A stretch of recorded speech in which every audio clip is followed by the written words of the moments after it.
રહ્યા છે। લગભગ 25 તારીખની આજુબાજુ આપણે જોયું હતું કે જે મહારાષ્ટ્ર મધ્યપ્રદેશના વિસ્તારોમાં મોન્સૂન બ્રેકની સ્થિતિ સર્જાઈ હતી, એ પછી ક્યાંક ધીમે ધીમે અત્યારનું જે વરસાદ છે એ હવામાન નિષ્ણાંતો હોય કે પછી હવામાન વૈજ્ઞાનિકો હોય એ બધા એવું કહી રહ્યા છે કે આ પ્રી મોન્સૂન એક્ટિવિટીનો વરસાદ છે, એટલે કે લગભગ 20 તારીખની આજુબાજુ ગુજરાતની અંદર ચોમાસું છે તે સત્તાવાર રીતે બેસવાનું છે। એટલે હજુ જે આ વરસાદ પડી રહ્યા છે તે બધા પ્રી મોન્સૂન એક્ટિવિટી રૂપે વરસાદ આવી રહ્યા છે। ક્યાંય પણ આ સત્તાવાર ચોમાસાનો વરસાદ નથી। લગભગ 24 થી 72 કલાકની અંદર છે તે ગુજરાતની અંદર ચોમાસું બેસી જાય તેવી પણ શક્યતા વ્યક્ત કરવામાં આવી છે।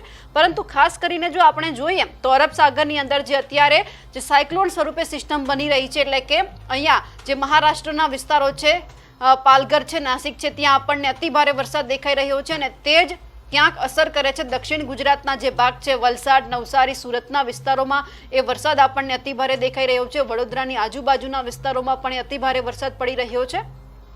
મધ્ય ગુજરાતની વાત કરીએ તો ક્યાંક વડોદરામાં ઓછો વરસાદ છે, અમદાવાદમાં વરસાદ છે, પરંતુ ભારે વરસાદ છે, અતિ ભારે વરસાદની સંભાવના નથી। એ જ રીતે મહેસાણા છે, એમની અંદર પણ આપણને એકદમ હળવોથી મધ્યમ વરસાદ આજુબાજુના વિસ્તારોમાં દેખાય છે। પણ ખાસ જ્યારે સૌરાષ્ટ્રની કરતા હોઈએ, કારણ કે અરબ સાગરની અંદર ખાસ ખંભાતનો અખાતનો જે વિસ્તાર છે ત્યાં પણ આપણને વરસાદ એટલો વધારે દેખાઈ રહ્યો છે, જેમાં જુનાગઢ, ગીર સોમનાથ છે, ભાવનગર છે, અમરેલી, દેવભૂમિ દ્વારકાની અંદર જે બધા જ પવનો ફૂંકાઈ રહ્યા છે, કારણ કે 50 થી 60 કિલોમીટરની ઝડપે પવન ફૂંકાવાની આગાહી પણ કરવામાં આવી છે।